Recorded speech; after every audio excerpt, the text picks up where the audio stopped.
Good evening பிள்ளையன். Good evening sir. என்னன்னு சொல்லி சொன்னால் இதுக்கு முன்னுக்கு நாங்க பௌதிக புவியியலுக்குரிய சார் விஷயங்களையும் செய்முறை புவியியலுக்குரிய விஷயங்களையும் நாங்க ஃபுல்லா பார்த்து முடிச்சிட்டோம் இல்லையா? இப்ப நம்ம பார்க்க போறது பிள்ளைகள் என்னன்னு சொல்லி சொன்னால் இந்த மானுட புவியியல் சார்ந்த விஷயங்கள். சரி, என்ன பொறுத்த வரைக்கும் பிள்ளைகள் இந்த பௌதிக புவியியல் செய்முறை புவியியலை பொறுத்த வரைக்கும் புள்ளிகள்ன்றது வந்து பாத்தீங்கன்னா மிக இலகுவான முறைகள் எடுத்துக்கொள்ளலாம். ஏனென்றால் அது பெரும்பாலும் பிள்ளைகள் டக்குன்னு படிச்ச உடனே டக்குன்னு விளங்கிக் கொள்ளக்கூடிய ஒரு பகுதியாக இந்த பௌதிக புவியியல் மற்றும் வந்து பாத்தீங்கன்னா செய்முறை புவியியல் இருக்கும். ஆனா பிள்ளைகள் கூட எங்க மார்க்ஸ்களை சரக விடும்னு சொல்லி பாத்தீங்கன்னா இந்த மானுட புவியியல் தான். ஏன்னு சொன்னால் டேட்டாக்கள் வாரது கூட. இது இந்த பிள்ளைகள் இதுல மார்க்ஸ்கள் குறைய எடுக்கிறதுக்குரிய காரணம் ஒன்று டேட்டா சம்பந்தப்பட்ட விஷயம் வரும். அதே நேரத்துல வந்து பாத்தீங்கன்னு சொல்லி சொன்னால் சில பதங்கள் பிள்ளைகளுக்கு விளங்குறது கொஞ்சம் குறைவாக இருக்கும். அடுத்தது நாடுகள் சார்ந்த சில விஷயங்கள் வருகின்ற போதும் பிள்ளைகளுக்கு அதை படிச்சு விளங்கி எடுக்கிறதுல ஒரு சிக்கல் தன்மை ஒன்று இருக்கும். அப்ப இதால வந்து பாத்தீங்கன்னு சொல்லி சொன்னால் இந்த பிள்ளைகளுக்கு இந்த மானுட புவியியல் சார்ந்த விஷயங்களை பொறுத்த வரைக்கும் சரியான கஷ்டமா இருக்கும். ஆனால் நாங்க இந்த மானுட புவியியலை பொறுத்த வரைக்கும் மிக இலகுவாக புள்ளி எடுக்கலாம். ஆனா அது எப்படி புள்ளி எடுக்கலாம் என்றதுக்குரிய அந்த மெத்தட் தான் நான் உங்களுக்கு சொல்லித் தர போறேன். இல்லையே உங்களோட மெக்குகளை ஒருக்கா நியூட் பண்ணுங்க. கிளாஸுக்கு ஜாயின் பண்ணும்போது பிள்ளை உங்களோட மெக்குகள் வந்து ஒன்றில் இருக்குதா, வீடியோக்கள் வந்து ஒன்றில் இருக்குதா, அதுகள் ஒருக்கா செக் பண்ணுங்க பிள்ளை. என்றால் இன்னொரு ஆளுக்கு ஷேர் பண்றது வீடியோ. அப்ப சில டைம்ல உங்களோட வீடியோ முகங்கள் எல்லாம் வந்து இன்னொரு ஆளுக்கு ஷேர் பண்ணி போட்டு போயிடும்.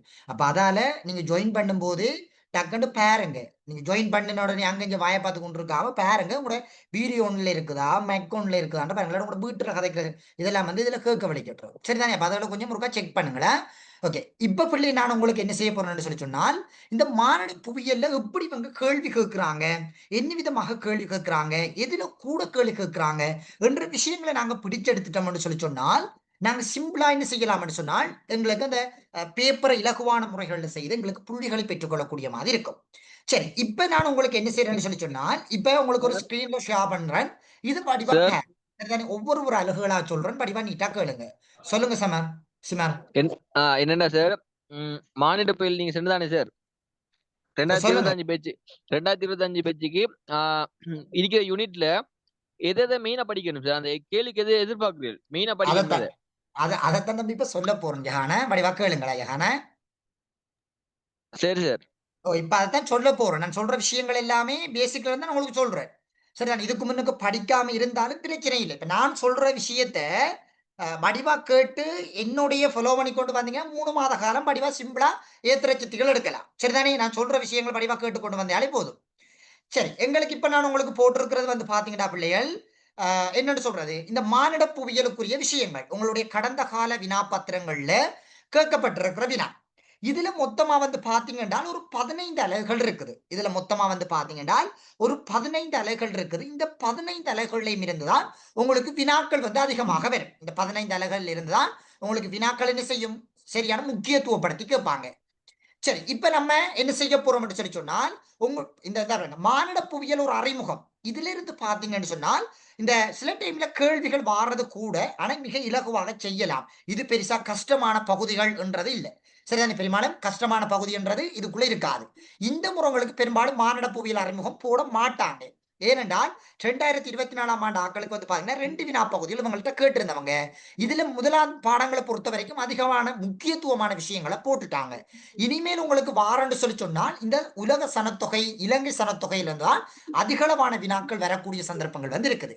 சரி, இந்த முறை உங்களுக்கு இந்த உலக சனத்தொகை இலங்கை சனத்தொகையிலிருந்து எப்படி உங்களுக்கு வினாக்கள் வரும் என்றதை நீங்க கட்டாயம் தெரிஞ்சு வச்சிருக்க வேண்டும். இப்ப பாருங்க பிள்ளைகள், இதுல இந்த உலக சனத்தொகையையும் இலங்கை சனத்தொகையும் முழுமையாக படிக்கிற ஒரு பிள்ளையால மானுட புவியியல்ல 5 புள்ளிகளை டொப் பண்ணலாம். 5 புள்ளிகள். அதாவது 15 வினாக்கள்ல வந்து 5 வினாக்களை வந்து என்ன செய்யலாம் என்றால் மிக இலகுவான முறைகள்ல வந்து என்ன செய்யலாம் என்றால் பெற்றுக்கொள்ளக்கூடிய மாதிரி இருக்கும். மிக இலகுவாக பெற்றுக்கொள்ளலாம். இதுல இந்த முறை 2023ஆம் ஆண்டுக்குரிய ஒவ்வொரு வருஷத்துக்குரியயும் பாருங்க. 2024ஆம் ஆண்டுக்குரியதை வந்து பாத்தீங்கன்னு சொல்லி சொன்னால் 1 2 3 4 இதுல வந்து பாத்தீங்கன்னா 4 வினாக்கள் சனத்தொகை சார்ந்து போட்டிருக்கிறாங்க. இதுல 1 2 3 4 இதுல 4 வினாக்கள் போட்டிருக்கிறாங்க. இதுல 1 2 3 4 இதுல 4 வினாக்கள் போட்டிருக்கிறாங்க பாருங்க. இதுல 1 2 3 4 5 இதுல 5 வினாக்கள் போட்டிருக்கிறாங்க. இதுல வந்து பாத்தீங்கன்னா 1 2 3 4 5 6 இதுல 6 வினாக்கள் போட்டிருக்கிறாங்க. இதுல இவங்களுக்கு 1 2 3 இதுல வந்து 3 வினாக்கள் தான் போட்டிருக்காங்க. இந்த முறை நீங்க வடிவ நம்பிக்கொண்டு ஏன் இப்ப உங்களுக்கு ஒரு சந்தேகம் மட்டும் வரலாம். சார் இவங்களுக்கு எல்லாம் இங்க வந்து தொடர்ச்சியான வகையில 4 5 வினாக்கள் போட்டுக்கொண்டு வராங்க. அப்ப எங்களுக்கு சில டைம்ல குறையுமா சார் என்று கேட்டால் இல்ல. ஏன்னு சொன்னால் குறைஞ்சது ஆக குறைஞ்சது 4 வினாக்கள் வாரது பிள்ளைகள் சனத்தொகையிலிருந்து ஆக குறைஞ்சது 4 வினா வரும். இவங்களுக்கு 3 வினாக்கள் போட்டிருக்காங்கன்னா எதுல இவங்க கூட முக்கியத்துவப்படுத்திருக்காங்கன்னா இதுல முதலாம் அலகுல தூக்கி போட்டிருக்காங்க. மிக இலகுவான முறைகள்ல வந்து இவங்களுக்கு தூக்கி போட்டிருக்காங்க. அப்ப இந்த முறை நீங்க வடிவ நம்பிக்கொண்டு போகலாம். இந்த முறை உங்களோட சனத்தொகையில ஒரு 6 5 வினாக்கள் வரக்கூடிய சந்தர்ப்பங்கள் வந்து மிக அதிகமாக இருக்குது. உங்களுடைய வினா பத்திரங்கள்ல 6 அல்லது 5 வினாக்கள் வரக்கூடிய சந்தர்ப்பங்கள் மிக அதிகமாக இருக்குது. நீங்க வடிவ நம்பிக்கொண்டு போகலாம். இந்த முறை உங்களுக்கு வரக்கூடிய சந்தர்ப்பங்கள் இருக்குதுன்னு சொல்லி நான் நினைக்கிறேன். இந்த சேனல்லையும் இந்த சனத்தொகை தொடர்பான அந்த இந்த எங்கட நேர்ல வர பிள்ளைகளுக்கு அது விளங்கப்படுத்தினேன். நான் என்ன மாதிரி வருகுது கேள்வி பேப்பர்கள்ல என்ன மாதிரி அவங்க வினாப்பத்திரங்களை தூக்கி போடுறாங்க என்றதற்கு அந்த பைட் போர்ட்ல கிளியர் பண்ணும்போது படிவா எக்ஸ்பிளைன் பண்ணலாம் அதுகளுக்கு. அப்ப அதுகளுக்கு நான் விளங்கப்படுத்தினா அதை இதுல விளங்கப்படுத்துவங்களுக்கு காலம் அவருக்கு டைம் கூட போய் கொண்டு இருக்கும். இந்த எழுதுறதை விட சொல்ற நம்ம டைப் பண்ணி செய்யும் போது நிறைய விஷயங்கள் போகும். நான் உங்களுக்கு எப்படி சொல்ல போறேன்னு சொல்லி சொன்னா பாத்தீங்கன்னா இதுல உங்களோட இந்த முறை எம்சிக்யூல எது கூட டார்கெட் பண்ணி வரப்போகுது என்ற விஷயத்தை பத்தி நான் கதைக்க போறோம். சரிதானே? ஓகே.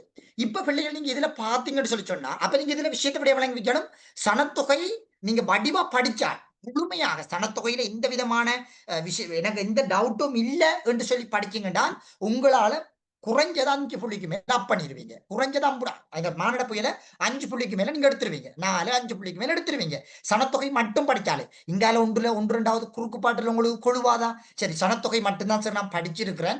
மற்றது எனக்கு கொஞ்சம் கிளியர் இல்லாம இருக்குது என்று சொல்ற ஒரு பிள்ளை ஒரு ஆளை வச்சு கொள்ளுமே. அப்ப சனத்தொகை நல்ல 100 வித கிளியர் வைக்கி அங்கால 1வது குறுக்கு பாட்டுல கொழுவினாலும் ஒரு 5 புள்ளி எடுக்கலாம். ஒரு 15ல 5 புள்ளியை சிம்பிளா எடுத்துக்கொள்ளக்கூடிய மாதிரி இருக்கும். சனத்தொகை மட்டும் கிளியர் என்று சொல்லி சொன்னாலே சரிதானே? அப்ப இதுல நான் உங்களுக்கு சொல்ல போற விடயம் என்னன்னு சொன்னால் எப்படி வந்து வினாக்கள் போடுறாங்க என்ற விஷயங்களை இப்ப நான் உங்களுக்கு சொல்றேன் பாருங்க. இப்ப நீங்க சனத்தொகையை பொறுத்த வரைக்கும் பிள்ளைகள் எல்லாத்தையும் எடுத்து படிச்சு குழம்ப வேண்டிய தேவைப்பாடுகள் இல்லை. எல்லாத்தையும் படிச்சு எடுத்து குழம்பி அடிக்க வேண்டிய தேவைப்பாடுகள் இல்லை. இதுல பிள்ளைகள் உங்களுக்கு பிரதானமாக ஒரு சில குறிப்பிட்ட பகுதிகள் அவங்க முக்கியத்துவப்படுத்தி வச்சிருக்கிறாங்க. சரி நான் அதை உங்களுக்கு விளங்கப்படுத்தினா தான் விளங்கம் என்ற மாதிரி நான் நினைக்கிறேன். சரி நான் அதை விளங்கப்படுத்தி விடுறேனே. சரி என்ன நிறைய பேர் புதுசா ஜாயின் பண்ணிருப்பாங்க. பழைய ஆக்களுக்கு நான் சொல்லியிருக்கிறேன். புதாக்களுக்கு சொல்லியிருக்க மாட்டேன். அதை நான் காட்டுறேன் பாருங்க. எப்படி எப்படி இவங்க சனத்தொகையில வினாக்கள் எடுக்கிறாங்க. உங்களோட டீச்சர்ஸ் கைட்ல பிள்ளைகள் அந்த பட்டும் படாதம தொட்டும் தொடாம அந்த உங்களுக்கு அந்த ஐடியாவை காட்டக்கூடாது என்ற ஒரு மெத்தட்ல வந்து அந்த பேப்பர்கள் அந்த அந்த டீச்சர்ஸ் கைட் அடிச்சிருக்கிறாங்க. இந்த ஐடியாவை நீங்க எடுத்துடக்கூடாது.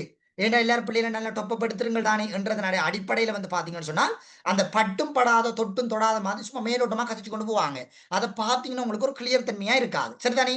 இப்ப நான் சொல்ல போற விஷயத்த நல்ல வடிவா கேட்டீங்கன்னா உங்களால சிம்பிளா புள்ளிகள் எடுத்துக்கொள்ளக்கூடிய மாதிரி இருக்கும். சரிதானே? இப்ப எங்களுக்கு தெரிய வேணும் இப்ப சனத்தொகையில இப்படி எங்கள்கிட்ட வினாக்கள் கேட்கிறாங்கன்ற விஷயங்களை வடிவா எக்ஸ்பிளைன் பண்றேன். எல்லாரும் வடிவா கவனிச்சு கேட்டீங்கன்னு சொன்னால் வடிவா சிம்பிளா செய்யக்கூடிய மாதிரி இருக்கும். சரி இப்ப பாருங்க முதலாவது பிள்ளைகள் உங்களோட சனத்தொகையை பொறுத்த வரைக்கும் ஒரு 3 கேட்டகரி வச்சிருக்கிறாங்க. ஒரு 3 பிரதான விஷயங்கள் இருக்குது. உங்களோட டீச்சர்ஸ் கைட்ல நான் சொன்னேன் பட்டும் படாத மாதிரி அடிச்சிருக்கிறாங்க. அதைத்தான் இப்ப நான் உங்களுக்கு பிரிச்சு அணுவா சொல்ல போறேன். உங்களுக்கு 3 பகுதி பிரதான பகுதி இருக்குது. அதுல வந்து முதலாவது பகுதியை வந்து பாத்தீங்கன்னு சொல்லி சொன்னால் இயக்க பண்புன்னு சொல்லுவாங்க. இயக்க பண்பு என்று சொல்லி சொல்லுவாங்க. முதலாவது இயக்க பண்பு. 2வது வந்து பாத்தீங்கன்னா பிள்ளைகள் பிரச்சினை என்று சொல்லி சொல்லுவாங்க. பிரச்சினை என்று சொல்லுவாங்க. சனத்தொகையில் இருக்கிற பிரச்சினை.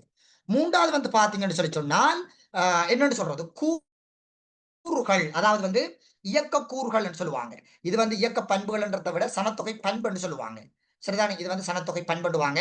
இதை வந்து இயக்க கூறு என்று சொல்லி சொல்லுவாங்க. இயக்க கூறு. இயக்க கூறுன்றது ஒரு சனத்தொகை வந்து ஒன்று கூடி போறது அல்லது குறைந்து வாரது அல்லது சமனாயிருக்கிறது. இப்படியானதுல வந்து செல்வாக்கு செலுத்துறதா நாம் இந்த இயக்க கூறு என்று சொல்லி சொல்லுவோம். இந்த 3 பிரதான பகுதியும் தான் பிள்ளைகள் உங்களுக்கு மாறி மாறி மாறி கேள்விகள் வரும். இந்த 3 பகுதிகளையும் நல்லா முழுமையா படிச்சிட்டீங்கன்னா சரி. சரி இந்த சனத்தொகை இயக்க பண்புகள் எப்படி இருக்குது என்று சொல்லி பாத்தீங்கன்னா முதலாவது வந்து பாத்தீங்கன்னா பருமன். சொல்லுங்க. ஸ்கிரீன் ஷேர் ஆகல சார். ஸ்கிரீன் ஷேர் ஆகலையா? சாரி. சார் ஒருக்கா இதுல ரிப்பீட் பாத்தீங்கன்னா எங்களுக்கு சனத்தொகையை பொறுத்த வரைக்கும் பிள்ளைகள் 3 பிரதான பண்பு இருக்குது. சரிதானே? முதலாவது வந்து பாத்தீங்கன்னா இந்த சனத்தொகை பண்பு என்று சொல்லி சொல்லுவோம். சனத்தொகை பண்பு என்று சொல்லி சொல்லுவோம். முதலாவது சனத்தொகை பண்பு என்றது. அடுத்தது 2வது வந்து பாத்தீங்கன்னா பிரச்சினை, சனத்தொகை சார்ந்த பிரச்சினை. அடுத்தது சனத்தொகையினுடைய இயக்கக்கூறுகள் என்று சொல்லுவாங்க. ஒன்று சனத்தொகை வளர்றது அல்லது குறைவடைகிறது அல்லது சமனாக இருக்கிறது. இதைத்தான் அந்த இயக்கக்கூறுகள். இப்ப நீங்க படிச்சிருப்பீங்க, அரசியல் ஒரு இயக்க பாடமாக காணப்படுவதற்கான காரணங்களை குறிப்பிட்டு சுருக்க விளக்குக. புவியியல் ஒரு இயக்க பாடமாக இருப்பதற்கான காரணங்கள் 3 குறிப்பிட்டு சுருக்க விளக்குக. அந்த இயக்க கூறுன்னு சொன்னா என்னன்னு பாத்தீங்கன்னா, நாளுக்கு நாள் மாற்றம் அடைகிறது. அதாவது கூறுறது குறைகிறது சமனா இருக்கிறது, கூறுறது குறைகிறது சமனா இருக்கிறது. இப்படி சனத்தொகையில் ஒரு மாற்றங்கள் சந்திக்க கொண்டிருக்கும் என்றால் அதை நாங்க இயக்க கூறுகள் என்று சொல்லி சொல்றது. அப்ப எங்களுக்கு தெரியணும், இந்த 3 பிரதான பகுதி தான் பிள்ளைகள் உங்களுடைய பேப்பருக்கு போடுவாங்க. சரி, இன்னும் ஒரு சந்தேகம் இருக்கலாம். சரி சார், ஓகே, இந்த 3 பாடம் தான் சார் எங்களுக்கு கேட்பாங்க. ஓகே, பிரச்சனை இல்லை, இப்ப எங்களுக்கு விளங்கிட்டு சார். ஆனா அவங்க எப்படி போடுறாங்கன்னு ஆன்சர் எங்களால புரிஞ்சு கொள்ளலாம் இருக்குது என்ற மாதிரி சில பிள்ளைகளுக்கு இருக்கும். சரி, இதுக்குரிய விஷயம் எல்லாம் பிள்ளைகள், நீங்க இந்த குப்பையான விஷயங்கள் எல்லாம் படிச்சு புது புது விஷயங்கள் எல்லாம் தேடி குழம்ப வேண்டிய எந்த தேவைப்பாடும் இல்லை. ஒவ்வொரு வினாவும் உங்களுடைய டீச்சர்ஸ் கைட்ல இருந்து அணுவா எடுக்கிறாங்க. இதனிட்ட நேர்ல வர பிள்ளைகளுக்கு டீச்சர்ஸ் கைட்டை கொடுத்து 2019 இருந்து 2024 ஆண்டு வரை இருக்கிற விஷயங்கள் அவ்வளத்துக்கும் ஸ்கீமை தட்டி தட்டி தட்டி தட்டி தட்டி காட்டுனான். சரிதானே? அப்ப அப்ப எங்களுக்கு தெரிய வேணும், இந்த சனத்தொகையில நீங்க முக்கியமாக உங்களுடைய டீச்சர்ஸ் கைட்டு முழுமையாக படிக்க வேணும். சரி, உங்களுக்கு அப்படி ஒரு சந்தேகம் இருக்கும்ன்றது தான் உங்களுக்கு 224 எம்சிக்கு தந்து உங்களுக்கு அதை ஃபுல்லாகவே விளங்கப்படுத்தி விட்டேன். சனத்தொகையும் பாடப்பரப்புகள் ஒரு அறிமுகம், அதாவது இது புவியியல் ஒரு மாநில புவியியல் ஒரு அறிமுகத்துக்கும் சனத்தொகைக்கும் உங்களுக்கு தனி ஒரு எம்சிக்கு புக்ஸ் தந்து 224 எம்சிக்குவை உங்களுக்கு விளங்கப்படுத்தி விட்டேன். அந்த புக்ஸ் அவ்வளத்தையும் படிச்சாலே போதும். அடுத்தது உங்களுக்கு குடியிருப்புக்கும் நகராக்கத்துக்கும் தனி ஒரு புக்ஸ் தந்திருக்கேன். அதை உங்களுக்கு நான் மார்னிங் கிளாஸ்ல 2026 ஆண்டாக்களோட கொண்டு போவேன். சரிதானே? அதை பத்தி நீங்க யோசிக்க வேணாம். அந்த புக்ஸ் இருக்குது, நான் உங்களுக்கு கொண்டு போவேன். அந்த சனத்தொகையும் குடியிருப்பும் நகராக்கத்தையும் நான் தந்திருக்கிற புக்ஸை வடிவா படிச்சீங்கனாலே போதும். சரி, இதுல முதலாவது சனத்தொகை பண்புல முதலாவது பெருமை. 2வது வந்து பாத்தீங்கன்னா பிள்ளைகள் மிக முக்கியமாக இருக்கிறது பரவல். மிக முக்கியமாக இருக்கிறது பரவல். 3வது முக்கியமாக இருக்கிறது வந்து பாத்தீங்கன்னு சொன்னால் பரவலுக்கு அடுத்தது வளர்ச்சி. வளர்ச்சி, இந்த வளர்ச்சியும் இயக்கக்கூறுகளும் கிட்டத்தட்ட ஒரே மாதிரி தான். ஏன்? சனத்தொகை வளர்றது என்றது என்னது? கூறுறது குறைகிறது சமனா இருக்கிறதும் அந்த வளர்ச்சி இயக்கக்கூறும் ரெண்டும் கிட்டத்தட்ட ஒரே விதமாதிரி தான். இதுக்கும் ஒரு தொடர்பு இருக்குது. இயக்கக்கூறுகளுக்கும் வளர்ச்சிக்கும் ஒரு தொடர்பு இருக்குது. சரிதானே? ஓகே. அடுத்தது வந்து பாத்தீங்கன்னு சொன்னால் அடர்த்தி. அடர்த்தி அடுத்தது வந்து பாத்தீங்கன்னா அடர்த்தி என்று சொல்லுவோம். அதுக்கு அடுத்தது வந்து பாத்தீங்கன்னு சொல்லி சொன்னால் சனத்தொகை அடர்த்தி. அதுக்கு அடுத்தது வந்து பாத்தீங்கன்னா கூம்பு என்று சொல்லி சொல்லுவோம். சனத்தொகை கூம்பு என்று சொல்லுவோம். கூம்பு அல்லது பிரமிட் எல்லாம் ஒரே விஷயம் தான். சனத்தொகை கூம்பு. அடுத்தது சேர்க்கை, சனத்தொகை சேர்க்கை அல்லது வந்து பாத்தீங்கன்னு சொல்லி சொன்னாலே நடு கூட்டு, இப்படி எல்லாம் சொல்லுவாங்க. சரியான சனத்தொகை சேர்க்கைன்னு கூட்டுமன்னு சொல்லுவாங்க. அப்ப எங்களுக்கு தெரியணும், பருமன், பரம்பல், வளர்ச்சி, அடர்த்தி, கூட்டு, கூம்பு. சரி, கூம்பு, சேர்க்கை. இந்த 6 தான் பிள்ளைகள் உங்களுக்கு இருக்கிறதுல பண்புகள். நிறைய பண்புகள் இருக்குது பிள்ளைகள். சரியா? சனத்தொகையில் எக்கச்சக்கமான பண்புகள் இருக்குது. உங்களோட சிலபஸ்ல இருக்கிறது நீங்க ஏத்திர சித்திகள் எடுக்க வேணுமெண்டா இது அவ்வளவும் படிச்சாலே போதும். நீங்க தேவையில்லாத படிச்சு குழம்ப வேண்டிய தேவைப்பாடுகள் இங்க இல்லை. சரிதான்? இந்த 6 விஷயத்தையும் படிச்சாலே போதும். அடுத்தது வந்து பாத்தீங்கன்னா பிள்ளைகள், அடுத்த விஷயத்தை பாருங்க. அடுத்தது சொல்ற விஷயத்தை பாருங்க. பிரச்சினை. பிரச்சினை தான் இங்கு சனத்தொகையில மிக முக்கியம். இப்ப நீங்க யோசிச்சு பாருங்களேன். இப்ப எந்த ஒரு நாடும் பிரச்சினை தான் கூட ஆராயும். எந்த ஒரு நாடாக இருக்கட்டும், வீடாக இருக்கட்டும், தனி நபராக இருக்கட்டும், முதலாவது நாங்க பிரச்சனைகளை அறிந்தோம் என்றாலே எங்களுக்கு அந்த விஷயம் அவ்வளவு கிளியர் தான் அர்த்தம். அப்ப உங்கள்ட்ட கூட கேள்வி எதுல கேட்பாங்கண்டா பிரச்சனையில தான். இந்த சனத்தொகை பிரச்சனை பிள்ளைகளுக்கு தெரிஞ்சிருக்குதா என்றதான் கூட உங்கள்ட்ட அணுகுவாங்க. அப்ப நீங்க கூட எதுக்கு டார்கெட் பண்ணணும் என்றால் இந்த பிரச்சனைக்கு தான். பண்புகள் கேட்க மாட்டாங்கன்னு நான் சொல்ல வரையில கூட பிரச்சனைகளை தான் கூட முக்கியத்துவம் கொடுப்பாங்க பேப்பர்ல. இது சம்பந்தமாவும் கேட்பாங்க. எங்களுக்கு 5 வினா வச்சிருக்காங்க இல்லையா? அதுல எங்களுக்கு 2 வினா கூட வந்து பாத்தீங்கன்னா பிரச்சனை சார்ந்தான் மாறுது. இந்த இயக்க பண்புகள்ல இருந்து 1-2 வினா தான் கூட மாறுது. அதிகமாக இந்த பிரச்சனைகள் இருந்தா கூடுதலாக மாறும். சரி, இந்த சனத்தொகை சார்ந்த பிரச்சனைகளை முதலாவது இருக்கிறது முதுமை. மிக முக்கியமானது முதுமை. சனத்தொகை முதிர்ச்சி அடைகிறது. முதுமை அல்லது வந்து சொல்லுவாங்க அப்படின்னு சொன்னால் ஆயுள் எதிர்பார்ப்புன்னு சொல்லுவாங்க. முதுமைக்கு இன்னொன்றுல ஆயுள் எதிர்பார்ப்பு என்று சொல்லி கதைப்பாங்க சில இடங்கள்ல. ரெண்டும் ஒரே விஷயம் தான். முதுமை அல்லது ஆயுள் எதிர்பார்ப்பு. 2வது விஷயம் வந்து பாத்தீங்கன்னா பிள்ளைகள் மிக முக்கியமாக இருக்கிறது வறுமை. அதுக்கு அடுத்தது அகதி. அகதி. அதுக்கு அடுத்தது வந்து பாத்தீங்கன்னு சொல்லி சொன்னா ஊனமடைதல். ஊனமடைதல். அதுக்கு அடுத்தது வந்து பாத்தீங்கன்னா பால் விகிதம். பால் விகிதம். சரிதானே? பால் விகிதம். அடுத்தது கருவள விதம். அது இல்லாம கூம்புகளை சொல்லுவோம். சரிதானே? இப்ப பால் விகிதம். இந்த அடுத்தது உணவு பாதுகாப்பு. உணவு பாதுகாப்பு. சரிதானே? இந்த விஷயம் அவ்வளவும் உங்களுக்கு இருக்கிறதுல மிக முக்கியம். பிள்ளை நீங்க கூம்பு உடைக்க வேணும். கூம்பு எல்லாம் தெரியும் உங்களுக்கு. ஒவ்வொரு கூம்பையும் அணுகணுமா உடைச்சு படிக்க வேணும். சரிதானே? அப்ப எங்களுக்கு தெரிய வேணும் இங்க முதுமை, வறுமை, அகதி, ஊனமடைதல், பால் விகிதம், உணவு பாதுகாப்பு. இந்த விஷயம் அவ்வளவும் உங்களுடைய சிலபஸ்ல இருக்கிற மிக முக்கியமான பிரச்சனைகள். அடுத்தது இயக்கக்கூறுகள். இயக்கக்கூறுகளை பொறுத்த வரைக்கும் எங்களுக்கு வந்து பாத்தீங்கன்னு சொல்லி சொன்னால் 3 பிரதான இயக்கக்கூறுகள் இருக்குது. இயக்கக்கூறுகளை பொறுத்த வரைக்கும் எங்களுக்கு 3 பிரதான இயக்கக்கூறுகள் இருக்குது. ஒன்று வந்து பாத்தீங்கன்னா பிறப்பு, ஒன்று வந்து பாத்தீங்கன்னா பிறப்பு, இரண்டாவது வந்து பாத்தீங்கன்னா இறப்பு, மூன்றாவது இடப்பெயர். இது 3 தான் எங்களுக்கு இருக்கிறதுல மிக முக்கியமான ஒரு விஷயம். இந்த 3ல இருந்தா உங்கள்ட்ட என்ன செய்வாங்க கேள்விகள் கேட்பாங்க. விளங்குதானே? ஓகே. இப்ப எங்களுக்கு கடந்த கால வினா பகுதிகள் செகண்ட் பார்ட்ல என்னென்ன வினா பகுதி இவங்க போட்டிருக்கிறாங்க என்றதை பார்ப்போம். சரிதானே? இப்ப பாருங்க 2019ஆம் ஆண்டு காலப்பகுதியில இடப்பெயர்வு. சரிதானே? 2020ஆம் ஆண்டு காலப்பகுதியில முதுமை. 2020ஆம் ஆண்டு காலப்பகுதியில முதுமை. 2021ஆம் ஆண்டு கால 2021ஆம் ஆண்டு காலப்பகுதியில முதுமை. 2020ஆம் ஆண்டு காலப்பகுதியில இறப்பு. 2020ஆம் ஆண்டு காலப்பகுதியில இறப்பு. 2022ஆம் ஆண்டு காலப்பகுதியில வந்து அடர்த்தி. 2022ஆம் ஆண்டு காலப்பகுதியில அடர்த்தி. 2023ஆம் ஆண்டு காலப்பகுதியில கூம்பு. 2023ஆம் ஆண்டு காலப்பகுதியில கூம்பு. 2024ஆம் ஆண்டு காலப்பகுதியில பிறப்பு. 2024ல இறப்பு. இது வந்து செகண்ட் பார்ட்டுக்கு போட்ட வினா. சரிதானே? இது வந்து இவங்க செகண்ட் பார்ட்ல போட்டிருக்கிற வினா. இந்த முறை பெரும்பாலும் உங்களுக்கு இதுல இருந்து ஏதாவது ஒன்றுதான் வரப்போகுது. சரிதானே? இதுல இருந்து ஏதாவது ஒன்றுதான் உங்களுக்கு என்ன செய்ய போது வரப்போகுது. நான் பெரும்பாலும் கெஸ்ஸிங் பண்ணி இருக்கிறது வந்து பாத்தீங்கன்னா 2005க்கு பரவல். சரிதானே? அதுக்கு அடுத்தது வந்து பாத்தீங்கன்னு சொன்னால் வளர்ச்சி. அடுத்தது வந்து பாத்தீங்கன்னா வளர்ச்சி. இந்த முறை உங்களுக்கு கெஸ்ஸிங் பண்ணி இருக்கிறது. சரிதானே? ஹைலைட் பண்றது பரம்பல். ஏண்டா நம்ம இப்ப பேப்பர் செய்யறோம் இல்லையா? நம்ம பேப்பர் செய்யும் போது நீங்க கடந்த கால புக்ஸ் உங்களுக்கு தந்திருக்கிறேன். அதை தட்டி பாருங்க. பரம்பல் வளர்ச்சி, பரம்பல் வளர்ச்சி, பரம்பல் வளர்ச்சி, பரம்பல் வளர்ச்சி, அதுதான் வந்து கொண்டிருக்கும். ஆனா இன்னும் புது சிலபஸ்க்கு தூக்கி போட இல்லை. அது அப்படியே பெண்டிங்ல வச்சு கொண்டிருக்கிறாங்க. என்ன காரணம் என்றால் சில டைம்ல உங்களுக்கு பெரும்பாலும் என்னன்னா ஒரு சார்ட்டில் அடிப்படையில் வரக்கூடியது, சலாகையில வரக்கூடிய சந்தர்ப்பம் உண்டு உங்களுக்கு இருக்குது, அல்லது கோடுகள்ல வரக்கூடிய சந்தர்ப்பம் ஒன்றும் இருக்குது. நான் ஒவ்வொன்றையும் உங்களுக்கு விளங்கப்படுத்துவேன். எங்களோட பிள்ளைகளுக்கு யூனிட் பேப்பர் செய்து கொண்டிருக்கிறேன். நான் அவங்களுக்கு சலாகை விரைவில் கொடுத்து அதற்கு விளங்கப்படுத்தினான். அதெல்லாம் எழுதுங்க, பிரச்சனை இல்லை. இடைப்பெரு இந்த முறை வராதா? அதான் நான் சொல்றேன். இப்ப இடப்பெயர்வு உங்களுக்கு கெஸ்ஸிங் பண்ணி வச்சிருக்கிறேன். சரிதானே? ஏன்னா இடப்பெயர்வு 2019ஆம் ஆண்டு போட்டது தான் இருக்குது. பெரும்பாலும் கேட்கக்கூடிய சந்தர்ப்பம் ஒன்று இருக்கு. நான் உங்களுக்கு இடப்பெயரும் படிப்பேன். அடுத்தது மிக முக்கியமானது பால் விகிதம். மிக முக்கியமானது பால் விகிதம் உங்கள்கிட்ட கேட்கக்கூடிய சந்தர்ப்பம் ஒன்று இருக்குது. அடுத்தது இடப்பெயர்வை நாங்கள் நோமலா பார்க்க வேணும். எதெண்டா இலங்கையினுடைய இடப்பெயர்வை தான் கூட நாங்க பார்க்க வேண்டி வரும். இலங்கையினுடைய இடப்பெயர்வை தான் நாங்க இங்க கூட முக்கியத்துவப்படுத்தி பார்க்க வேண்டி வரும். நான் உங்களுக்கு சொல்ல போறது இந்த 4 விஷயத்தை தான் உங்களுக்கு கூட நான் என்ன செய்ய போறேன் சொல்லித்தர போறேன். இந்த 4 விஷயத்தை தான் உங்களுக்கு கூடுதலாக முக்கியத்துவப்படுத்தி என்ன செய்ய போறேன் சொல்லித்தர போறேன். இது இந்த பெரம்பல், வளர்ச்சி, பால் விகிதம், இடப்பெயர்வு. சரி, இப்ப இப்படி ஒரு டவுட் ஒன்று இருக்கலாம். சார் எங்களுக்கு எல்லாமே தன்மையா இருக்குது சார், சும்மா தந்தீங்கன்னா நாங்க சும்மா எழுதுவோம் என்ற மாதிரி எல்லாருக்கும் இருக்கும்.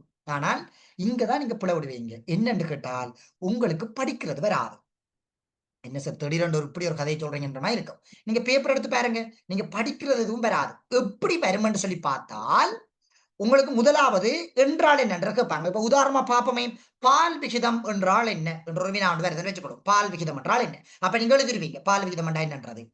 2வது கேள்வி உங்களுக்கு ஒரு அட்டவணை ஒன்று தந்து போட்டு உங்கள்ட்ட கேள்வி கேட்பாங்க. எப்படின்னு சொல்லி பார்த்தீங்கன்னா பிள்ளைகள், மேலே குறிப்பிட்டுள்ள அட்டவணையின் அடிப்படையில் முனைப்பான அம்சங்கள் 3னை குறிப்பிட்டு சுருக்கமாக விளக்குக. நீங்க அந்த அட்டவணையில் இருக்கிற முனைப்பான அம்சங்கள் எழுதுவீங்க. அடுத்தது 3வது கேள்வி கேட்பாங்க. ஒரு இலங்கையில் 3வது கேள்வி இலங்கையை தொடர்படுத்துவாங்க. 3வது கேள்வி அப்படித்தான் பாருது. இலங்கையில் பால் விகிதம் அதிகரித்துக் கொண்டு போவதற்கான காரணங்கள் 3னை குறிப்பிட்டு சுருக்கமாக விளக்குக. 3வது கேள்வி. 4வது கேள்வி பிரச்சனை. ஏனென்றால் எங்களுக்கு தெரிய ஒண்ணா சொல்லியிருக்கேன், பிரச்சனை தான் மிக முக்கியமானது புவியியலை பொறுத்த வரைக்கும். 4வது கேள்வி பிரச்சனை. இப்ப 4வது கேள்வி போடுவாங்க, பால் விகிதம் தொடர்பான பிரச்சனைகளை தீர்ப்பதற்கு இலங்கை அரசாங்கம் மேற்கொள்ளும் 3 நடவடிக்கைகளை குறிப்பிட்டு சுருக்கமாக விளக்குக. இப்படிதான் உங்களுக்கு கேள்விகள் வேறு. இப்ப நீங்க உங்களோட நோட்ஸ் கோப்பியை தட்டுனீங்க என்றால் ஒரு இப்படி ஒரு நோட்டை நீங்க பார்த்திருக்க மாட்டீங்க. இங்கதானே உங்களுக்கு பிரச்சனை வேற. இதை பார்த்து போட்டு தான் பிள்ளைகள் சொல்றது பேப்பர் கஷ்டம். என்னன்னு கேட்டால் பேப்பர் கஷ்டம் சொல்றதுக்குரிய காரணம் இதான். ஏனென்றால் இவங்களுக்கு அந்த நோட்ஸை மட்டும் படிச்சு ஒரு ஆக்களுக்கு பேப்பர் கஷ்டமா தான் இருக்கும். சரிதானே? யாருக்கு கொஞ்சம் லேசா இருக்கும் என்றால் பேப்பர்ல கிடந்து நல்லா செஞ்சு செஞ்சு பழகுகளானே அதுகளுக்கு இப்ப என்ன பேப்பரை கொடுத்தாலும் செய்யுங்கள் பிள்ளைகள்.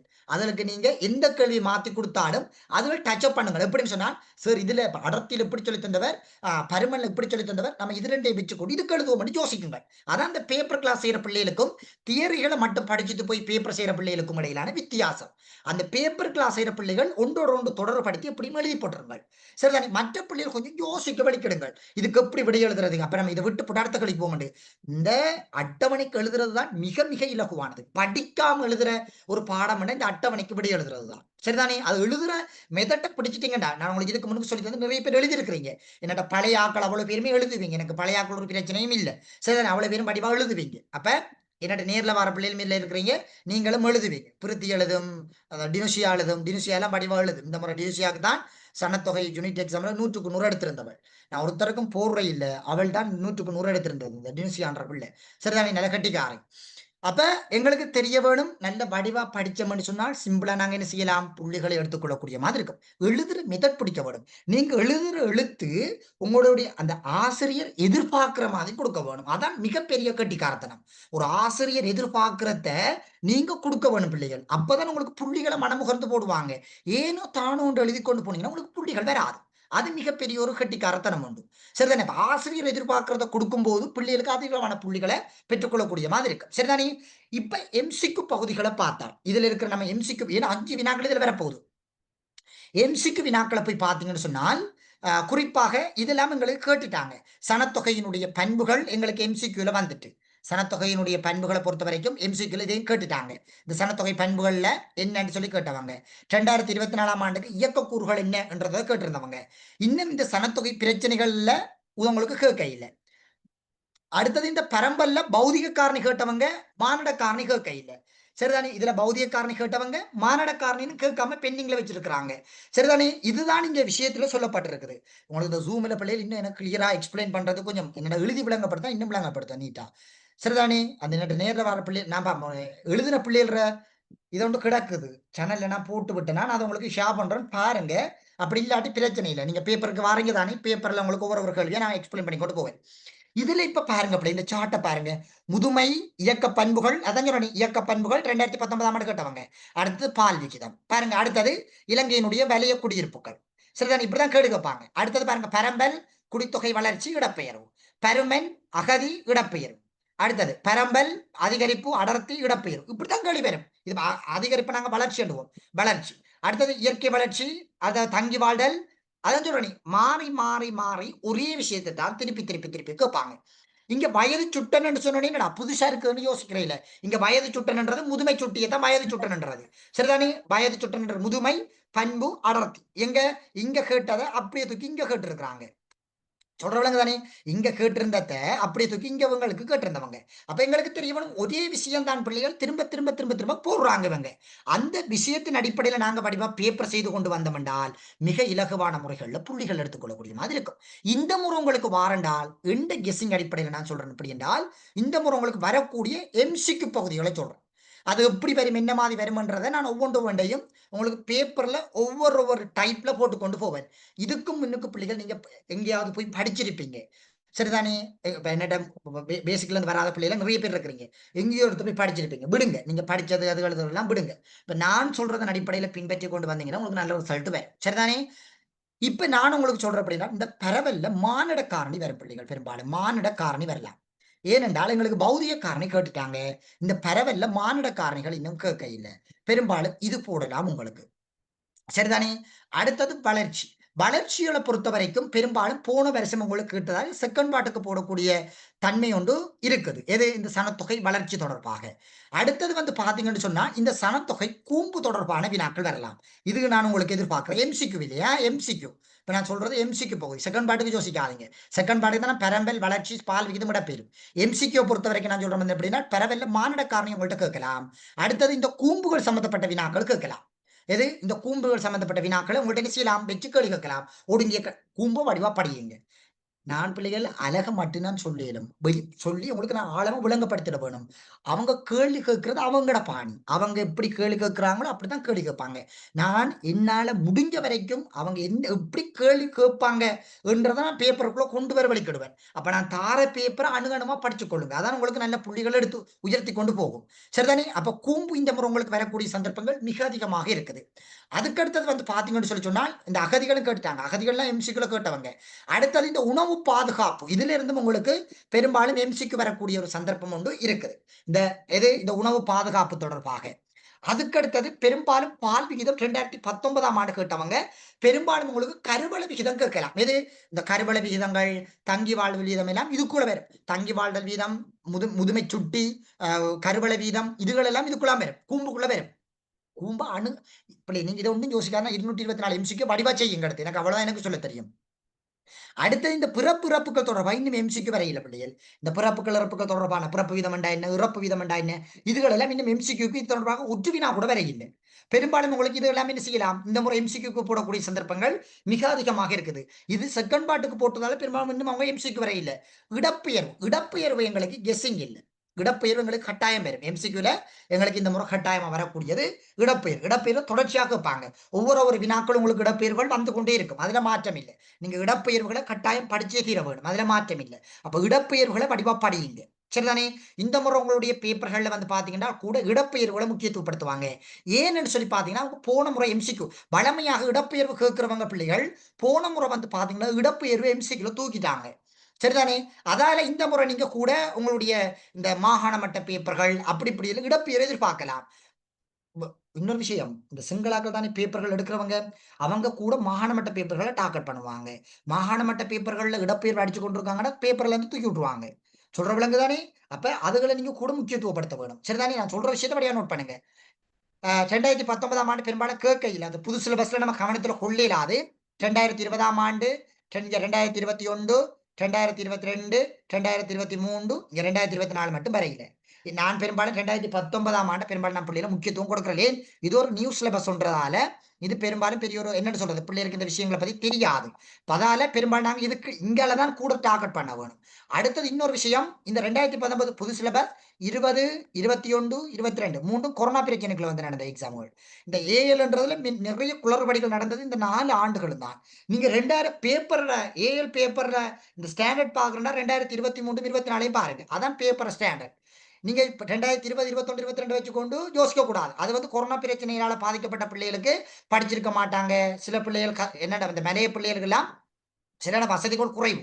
அப்ப அதனால அந்த பிள்ளைகளும் பாஸ் பண்ணி போக வேணும் என்ற ஒரு அடிப்படையில வந்து பாத்தீங்கன்னா மிக இலகுவான முறைகள்ல வந்து பேப்பர்கள் எடுக்கப்பட்டது. இப்ப உங்களை வச்சுக்கொண்டு யோசிக்க கூடாது. ஒரு அடிமட்டத்தில் இருக்கிற ஸ்கூல் எல்லாம் இருக்குது. அப்ப அந்த பிள்ளைகளும் பாஸ் பண்ண வேணும். இப்ப ஜூமுக்கு போக வழி இல்லாத பிள்ளைகள் எல்லாம் இப்ப இருந்தவங்க. இப்ப அதனால அவங்க எல்லாருமே பாஸ் பண்ண வேணும்ன்றதுக்கான டீச்சர்ஸ் கையில முக்கியத்துவப்படுத்தி வினா எடுத்தவங்க.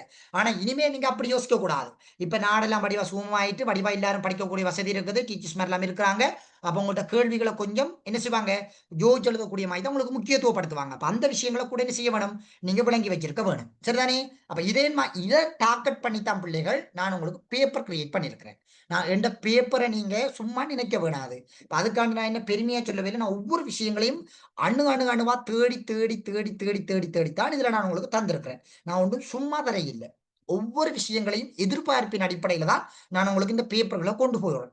சரி, நீ வந்து படிச்சு போற பிள்ளைகளுக்கு நீங்க இருந்தா பாருங்க. நீங்க இந்த எல்லாரும் குரூப்ல இருப்பீங்க. நீங்க யாருமே லெஃப்ட் பண்ணாம இருந்தீங்கன்னா எல்லா ரிசல்ட்டையும் நான் போடுவேன். எல்லாருக்கும் நல்ல ரிசல்ட் வரும். இதே மாதிரி 2024க்கும் சொன்னேன். சரிதானே? அதுல 84 பிள்ளைகள் எடுத்திருந்தது.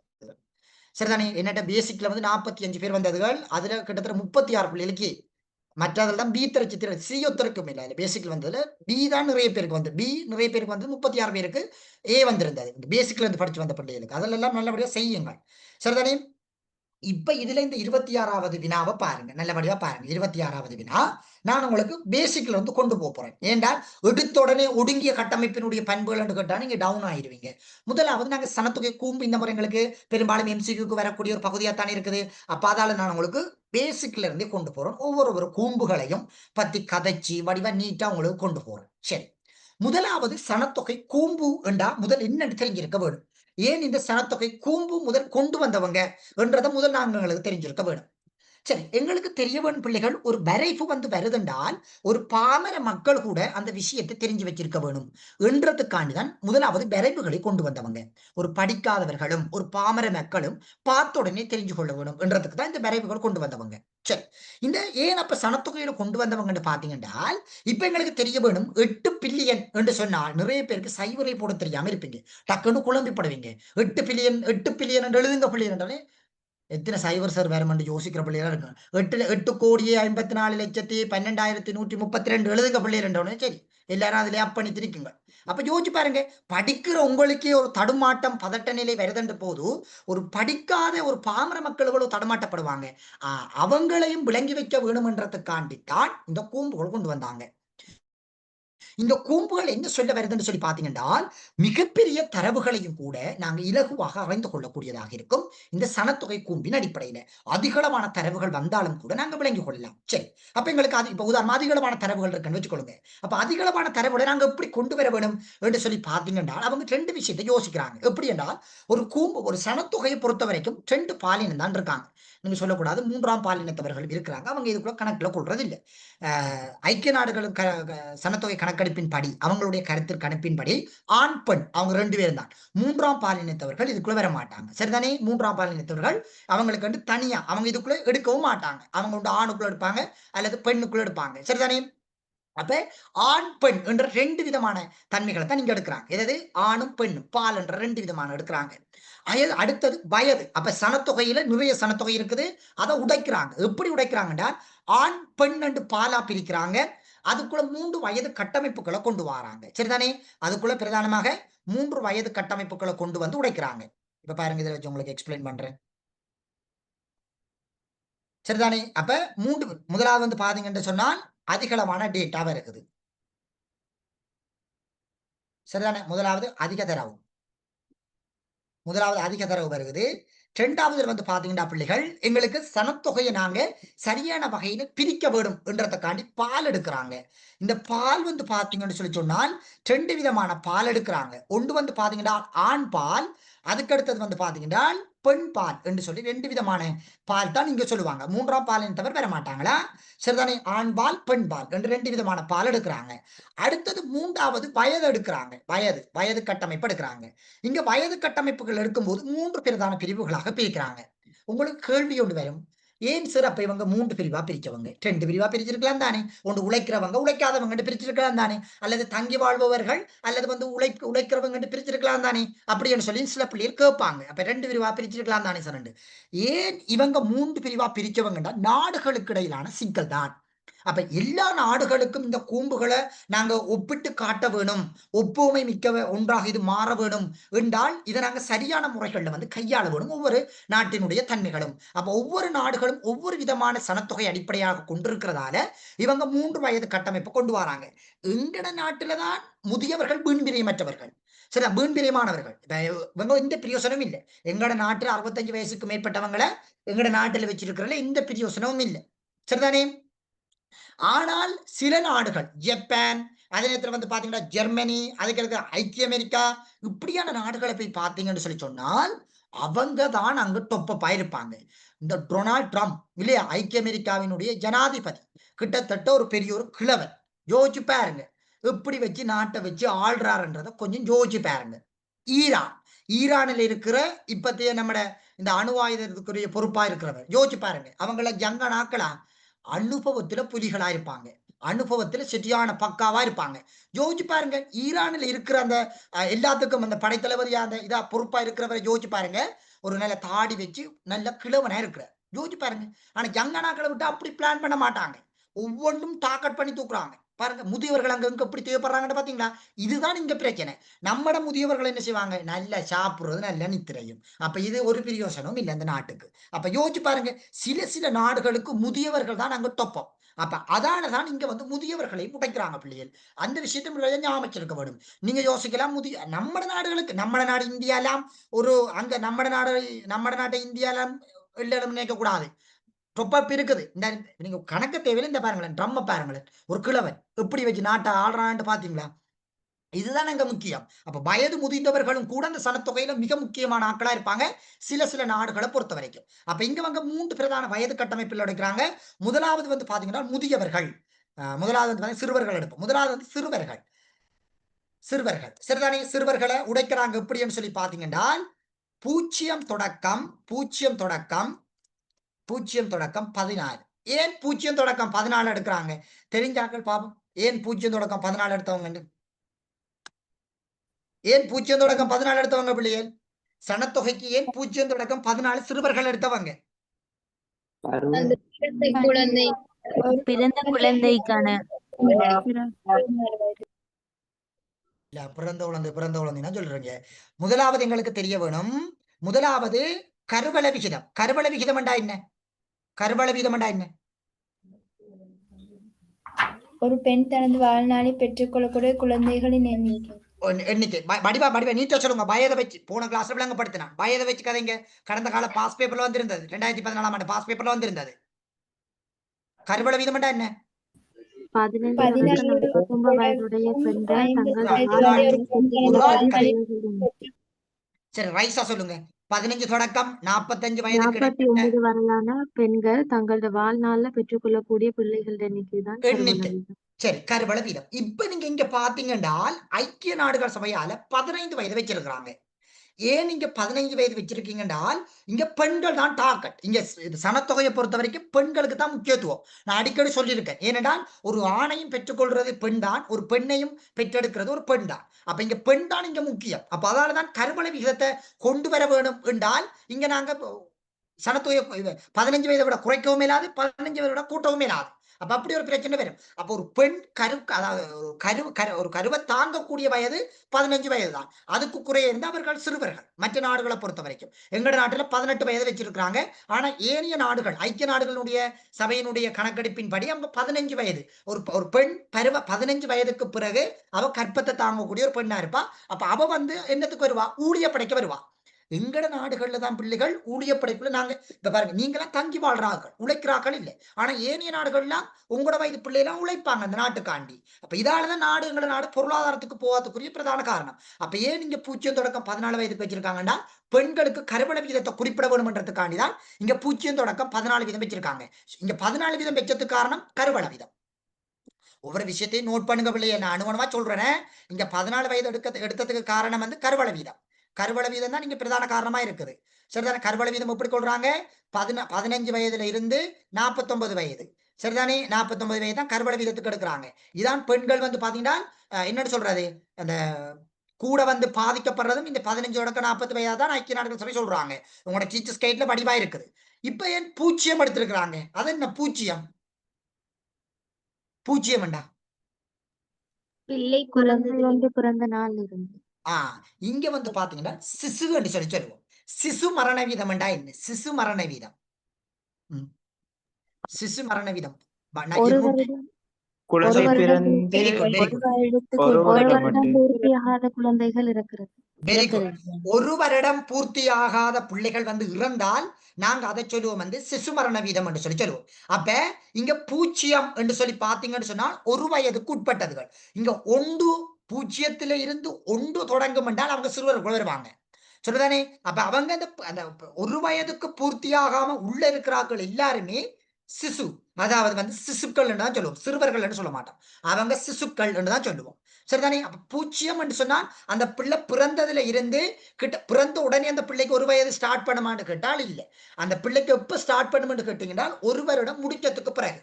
அப்ப நாங்க ஏன் இங்க 0 எடுக்கிறோம் என்றால் அந்த குழந்தை பிறந்ததுல இருந்து ஒரு வயது அடைய மட்டும் அந்த பிள்ளை இறக்கும்னா சிசுக்குள் எடுப்போம். ஒரு வயதை பூர்த்தியாகினால் அதை நாங்க சிறுவருக்குள்ள எடுப்போம். அப்ப இங்க 0 எடுக்கிறதுக்கு காரணம் வந்து சிசுக்களை பிரிச்செடுக்க வேணும்ன்றதுக்காண்டிதான் இங்க 0 எடுத்திருக்காங்க. சொல்லுங்க. இந்த சிசு மரண வீதம் எடுத்து தெளிவான வரவிலக்கணம் என்ன சொன்னவங்க? அதாவது அதாவது வந்து ஒரு வயதுக்கு உட்பட்ட குழந்தைகள் வந்து இறந்தா நாங்க அதை சிசு மரண வீதம் பண்ணுவோம். ஒரு வயது பூர்த்தியாகாம ஒரு பிள்ளைகள் இறக்கும் சொன்னா அதை நாங்க சிசு மரண வீதம் சொல்லி சொல்லுவோம். சரியாவில்ல? ஓகே. அடுத்தது வந்து பாத்தீங்கன்னா அடுத்த மிக முக்கியமான இருக்கிற விஷயம் வந்து பாத்தீங்கன்னா ஊழியப்படைகள் என்று சொல்லி சொல்லுவோம். ஊழியப்படை நாங்க விளத்துக்கு சொல்லுவோம். ஊழியப்படை. 15 தொடக்கம் 64. 60 வயது. அதாவது 15 தொடக்கம் 64 வயதுக்கு உட்பட்டாக்கள். இதெல்லாம் உங்களுக்கு முன்னுக்கு கதைச்சிருக்கிறேன். அடுத்தது வந்து பாத்தீங்கன்னா முதியவர்கள். 3வது வந்து பாத்தீங்கன்னா முதியவர்கள். இதுகளை எழுதி எடுங்க பிள்ளைகளா. அந்த இதுகளை எழுதி எடுங்க. சனத்தொகை கூம்பன்ற ஒரு தலைங்கம் 26வது களுக்கு இதைத்தான் எழுத போறீங்களா? சரி, முதியவர்கள். முதியவர்கள் நாங்க எப்படி எடுக்கலாம்? 65 பிளஸ் இல்லையா?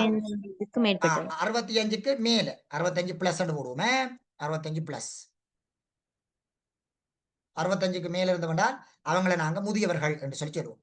இப்படித்தான் என்ன செஞ்சாங்கன்னு சொன்னால் சனத்தொகையை பிரிக்கிறாங்க.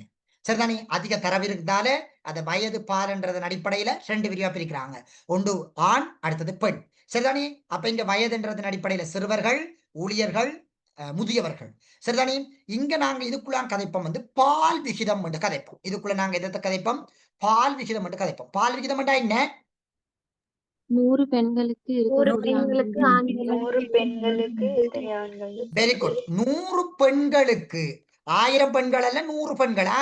சரி, 100 பெண்களுக்கு எத்தனை ஆண்கள் உள்ளார்கள் என்றதை பத்தி கதைக்கிறதா நீங்க பால் விகிதம் என்று சொல்லி சொல்லுவோம். சரிதானே? இங்க 100 பெண்களுக்கு எத்தனை ஆண்கள் இருக்கிறாங்க என்றதை கதைக்கிறத நாங்க என்னன்னு சொல்லுவோம்? பால் விகிதம் என்று சொல்லுவோம். சொல்ற விஷயத்தை நோட் பண்ணி எடுத்துருங்க. இல்லாட்டி இந்த ரெக்கார்டிங் பார்த்தாவது தயவு செய்து நோட் பண்ணிருங்க. சரிதானே? ரெக்கார்டிங் பார்த்தாவது நோட் பண்ணி எடுத்துருங்களா? சரிதானே? அப்ப பால் விகிதம் இதுக்குள்ள வரப்போகுது. இந்த பால்ன்றதுக்குள்ள பால் விகிதம் வரும். அடுத்தது வந்து பாத்தீங்கன்னு சொன்னால் சிறுவர் தங்கி வாழ்வோர் வீதம், முதியோர் தங்கி வாழ்வோர் வீதம், தங்கி வாழ்வோர் வீதம். இந்த 3ஐயும் நீங்க தெரிஞ்சு வச்சிருக்க வேணும். சரிதானே? என்னென்ன 3 தங்கி வாழ்வோர் வீதம் இருக்குது. ஒன்று சிறுவர் தங்கி வாழ்வோர் வீதம், முதியோர் தங்கி வாழ்வோர் வீதம், அடுத்த தங்கி வாழ்வோர் வீதம். முதலாவது தங்கி வாழ்வோர் வீதத்தை கதைச்சு போட்டு சிறுவர் தங்கி வாழ்வோர் வீதம் என்றா என்ன, முதியோர் தங்கி வாழ்வோர் வீதம் என்றா கதைப்போம். முதலாவது தங்கி வாழ்வோர் வீதம் என்றா என்ன?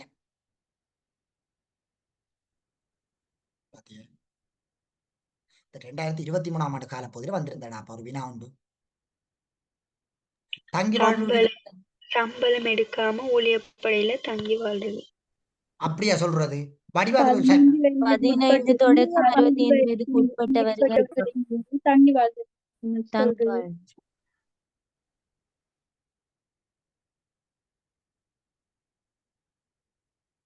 என்னன்னு விளங்குதா? அதாவது வந்து பாத்தீங்கன்னு சொன்னால் இந்த 15 வயதுக்கு மேற்பட்டவர்களும், சரி 15 வயதுக்கு உட்பட்டவர்களும், 65 வயசுக்கு மேற்பட்டவர்களையும் நாங்க ஊழிய படைகளால கணக்கிட்டு சொன்னோம்னு சொல்லி சொன்னால் அதைத்தான் தங்கி வாழ்வோர் வீதம் பண்ணுவோம். பிள்ளைகள் இதெல்லாம் கூட கேள்வி பேப்பர்ல வந்திருக்குது. நான் ஒன்றும் புதுசா ஒன்றும் சொல்ல இல்லை. 2023ஆம் ஆண்டு பாஸ் பேப்பர் தட்டி பாத்தீங்கன்னா பிள்ளைகள் அதுல போட்டுருக்குறாங்க. இதெல்லாம் நீங்க சொல்லக்கூடாது. எங்களோட டீச்சர்ஸ் கேட்ல இல்லத்தானே நாங்க ஏன் படிக்க வேணும்ன்ற மாதிரி கேட்கக்கூடாது. ஏனென்றால் இதெல்லாம் நீங்க எதுக்குள்ள படிக்க வேணும்? இதெல்லாம் நீங்க இந்த கூம்புகள் படிக்கும் போது ஒவ்வொன்றையும் பிரிச்சு பிரிச்சு படிக்க வேணும் என்றதுக்காண்டி தான் உங்களுக்கு அதுல வச்சு போட்டுருக்குறாங்க. சொல்ற விலங்கு தானே? அப்ப நீங்க சொல்லக்கூடாது நாங்க இதை படிக்க வேண்டிய எங்களோட டீச்சர்ஸ் கைட்ல இல்லத்தானே அதால நாங்க இதெல்லாம் நீங்க எதுக்குள்ள படிச்சிருக்க வேணும். இங்க பாருங்க, இங்க பாருங்க பிள்ளைகள் 2023 ஸ்கிரீன் விளங்குதா பிள்ளைகள்? ஸ்கிரீன் விளங்குதா? ஓகே. இப்ப பாருங்க, இதுல 28வது வினா வந்து பாருங்க. 28வது வினா 0 தொடக்கம் 14 வயதுடைய மக்களினதும் 65 65 மற்றும் அதற்கு மேற்பட்ட வயதுடைய மக்களினதும் எண்ணிக்கையை 15 தொடக்கம் 64 வயதுடைய மக்களின் எண்ணிக்கையினால் பிரிப்பதை எடுத்துக்காட்டுவதற்கு பயன்படுத்தப்படும் பதம் யாது என்று சொல்லி கேட்டிருக்கிறாங்க. என்ன பதம்? தங்கியிருத்தல் விகிதம். இதைத்தான் தங்கியிருத்தல் விகிதம் என்றோம். சரிதானே பிள்ளைகள்? இதெல்லாம் உங்களுக்கு குடித்தொகை கூம்பில வருகின்ற விஷயங்கள் தான். இதெல்லாம் உங்களுக்கு தனித்தனி பகுதிகளாக படிப்பிக்க இயலாது. இதெல்லாம் நீங்க இதுக்குள்ளேயே படித்துக் கொள்ள வேண்டும். சரி, இப்ப சிறுவர்கள் தங்கி வாழ்தல் வீதம் என்றா என்ன? சிறுவர்கள் தங்கி வாழ்தல் வீதம் என்றா என்ன? சொல்லுங்க. இந்த தங்கி வாழ்ற வீதத்தை 15 வயதுக்கு உட்பட்டவர்களையும் 65 வயதுக்கு மேற்பட்டவர்களையும் எந்த இது அளவால் பிரிக்கிற? ஊழியப்படையால பிரிக்கணும். ஊழியப்படையர்களுடைய எண்ணிக்கையால பிரிக்கிறது தான் நாங்க தங்கி வாழ்ற வீதம் எடுவோம். 0 தொடக்கம் 14 வயதுக்கு உட்பட்டவங்களையும் 65 வயதுக்கு மேற்பட்டவர்களையும் 15 தொடக்கம் 64 வயதுக்கு உட்பட்டவங்களால பிரிக்கிறது. அதாவது சிறுவர்களையும் முதியவர்களுடைய மொத்த சனத்தொகையை நாங்க ஊழியப்படையினுடைய சனத்தொகையால பிரிச்சு கணக்கிடுறது தான் நாங்க தங்கி வாழ்தல் வீதம் என்று சொல்லி சொல்லுவோம். சரியா பிள்ளை? Okay okay. அடுத்தது முதியவர் தங்கி வாழ்தல் வீதம் என்றா என்ன?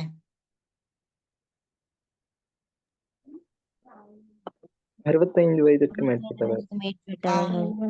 ஊழியர்களையும் சிறுவர்களால பிரிவு. முதல் நான் கேட்டது முதியவர் தங்கி, அதாவது முதியோர் தங்கி வாழ்தல் வீதம் என்றா என்ன என்று சொல்லி கேட்கிறேன். முதியவர் தங்கி வாழ்தல் வீதம் என்றா என்ன? விகிதம் வந்து ஊழியப்படையில தங்கி பிள்ளைகள், முதியோர் தங்கி வாழ்தல் வீதம் என்று சொல்லி சொன்னால் மொத்த குடித்தொகையில் 65 வயதுக்கு மேற்பட்டவர்களுடைய சனத்தொகையானது முழு சனத்தொகையில் அதிகமாக காணப்படும் என்று சொல்லி சொன்னால் முதியோர் தங்கி வாழ்தல் வீதம் என்று சொல்லி சொல்லுவோம். சொன்னது விளங்கிட்டா?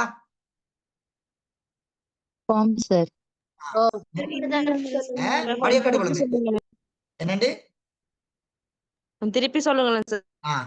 ஒரு மொத்த சனத்தொகையில 65 வயதுக்கு மேற்பட்டவர்களுடைய எண்ணிக்கையானது அதிகரித்து காணப்படும் என்று சொல்லி சொன்னால் அதை நாங்க முதியோர் தங்கி வாழ்தல் வீதம் என்று சொல்லி சொல்லுவோம். மொத்த குடித்தொகையில 65 வயதுக்கு மேற்பட்டவர்களுடைய எண்ணிக்கை அதிகரித்து காணப்பட்டால் நாங்க அதை முதியோர் சனத்தொகை வீதம் என்று சொல்லி சொல்லுவோம். சிறுவர் தங்கி வாழ்தல் வீதம் என்றா பிள்ளைகள், சிறுவர் தங்கி வாழ்தல் வீதம் என்றால் ஒரு மொத்த குடித்தொகையில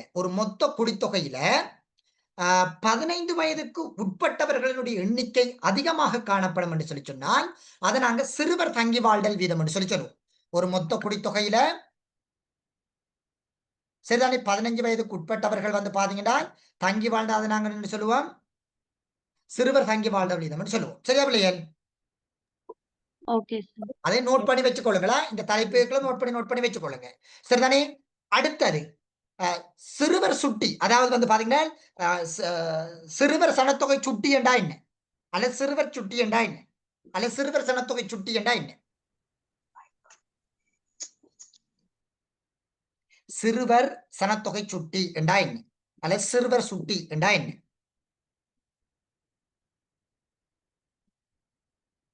பதினாலு வயதுக்குட்பட்ட சிறுவர்களை மொத்த சனத்தொகையின் சதவீதமாக கணித்தல்.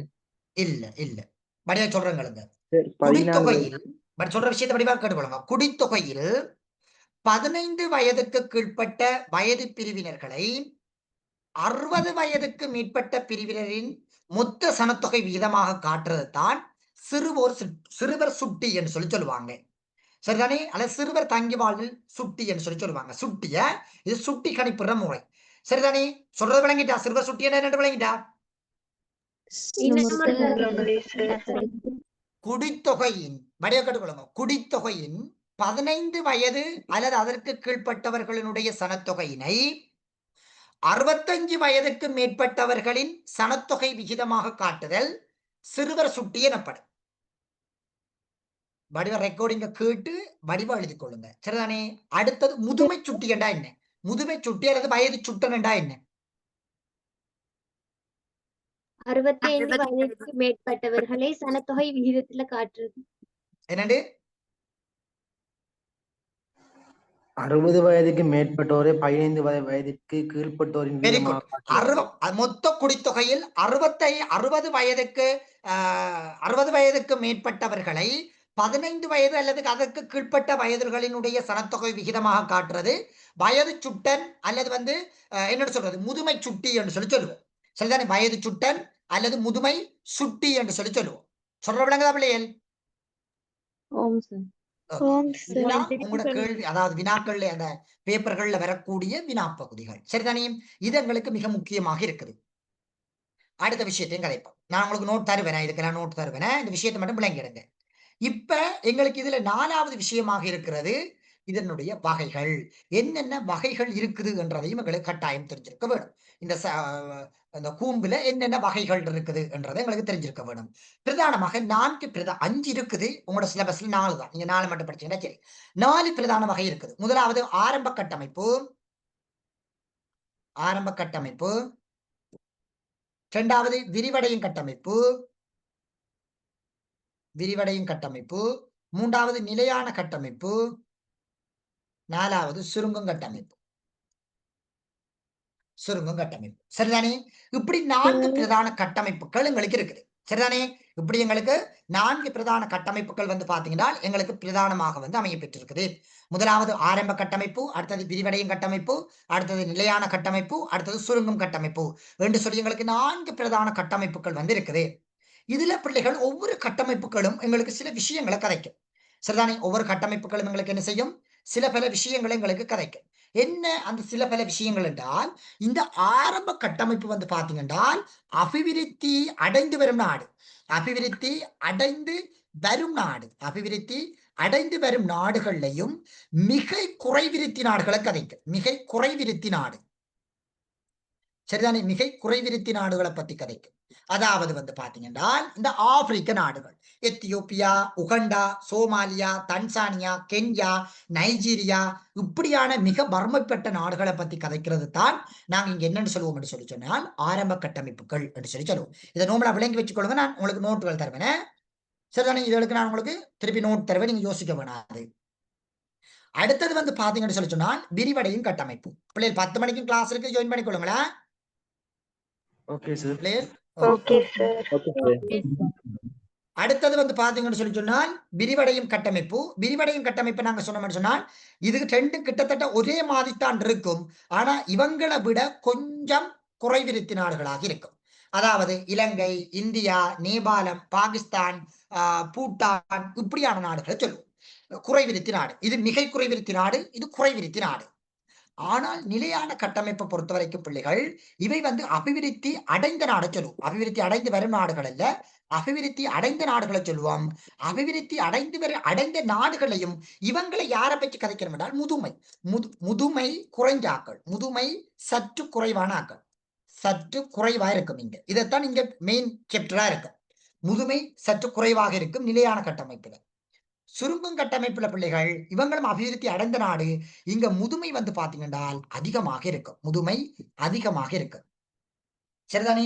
இப்படித்தான் எங்களுக்கு சனத்தொகை கட்டமைப்புகளை வடிவமைச்சிருக்கிறாங்க, சரிதானே? இப்படித்தான் எங்களுக்கு சனத்தொகை கட்டமைப்புகளை வடிவமைச்சிருக்கிறாங்க. இந்த ஆரம்ப கட்டமைப்புல வந்து பாத்தீங்கன்னா நாங்க எதை கூட பார்க்கணும்னு சொல்லி சொன்னால் கீழ்ப்பகுதி, அதாவது அடிப்பகுதியை. இதை நாங்க அடிப்பகுதி என்றுவோம், அடிப்பகுதி. இங்க நாங்க அடிப்பகுதிகளை இரண்டுக்கும் அடிப்பகுதியை பார்க்க வேணும். இந்த ரெண்டு கொம்புக்கும் அடிப்பகுதி, இது ரெண்டுக்கும் அடிப்பகுதியை பார்க்க வேணும். இது ரெண்டுக்கும் மேல் பகுதியை பார்க்க வேணும், மேல் பகுதியை கவனிக்க வேணும். இதுக்கு ரெண்டுக்கும் ஏன் ஏன் அடிப்பகுதி மேற்பகுதி பார்க்க சொல்றேன்? பிறப்பு வீதம், பிறப்பு விகிதம் எங்களுக்கு தெரிய வேணும். இவங்க ரெண்டு பேர்லயும் அடிப்பகுதி மிக பெருசாக இருக்கும், இவங்க ரெண்டு பேர்லயும் மேல் பகுதி கொஞ்சம் பெருசா இருக்கும், சரிதானே? இவங்க ரெண்டு பேரும் முதுமைகள் அதிகமா வச்சிருப்பாங்க, இவங்க ரெண்டு பேரும் சிறுவர்களையும் கருவளை விதத்தையும் அதிகமா வச்சிருப்பாங்க. சரி, இப்ப நம்ம இதுல இருக்கிற ஒவ்வொரு கூம்புகளும் என்ன விதமானது, எப்படிப்பட்டது, என்ன மாதிரி அமைய பெற்றிருக்குது, இதெல்லாம் அடுத்தடுத்த கிளாஸ்கள்ல ஒவ்வொன்று கொண்டு உங்களுக்கு விளக்கப்படுத்தி உங்களுக்கு சிறு குறிப்புகளை தந்து கொண்டு போறோம். சரியா பிள்ளைகள்?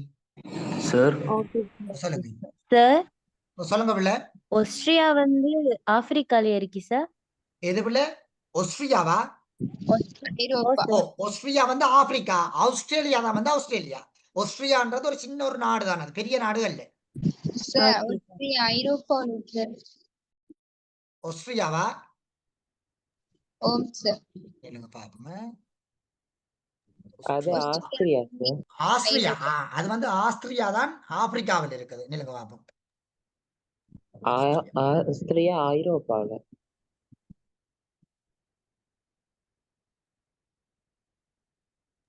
சார். சொல்லுங்க. ஆஸ்திரியா வந்து ஐரோப்பா சார். ஓ ஓ ஓ ஓ இது வந்து பிள்ளைகள் வந்து பாத்தீங்கன்னா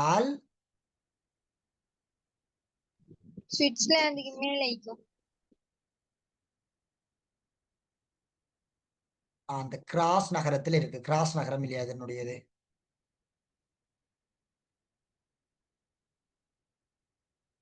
ஆஸ்திரியா வந்து பிள்ளைகள் ஆப்பிரிக்க நாடுதான்.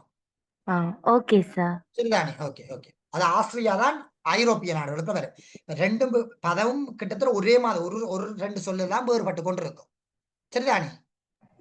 ஓகே பிள்ளைய 10 மணிக்கும் கிளாஸ் இருக்குது பிள்ளைகள். 10 மணிக்கு ஜாயின் பண்ணிக்கொள்ளுங்க. நான் உங்களுக்கு அதுல ஃபுல்லா தியரியை தான் கொண்டு போறேன். அதாவது நாங்க சூழல் தொகுதி படிச்ச மாதிரி இருக்குது இல்லையா? ஓ சார், சூழல் தொகுதியில சூழல் தொகுதியில் மற்ற ஈரநிலங்கள் படிக்க வேணும் இல்லையா?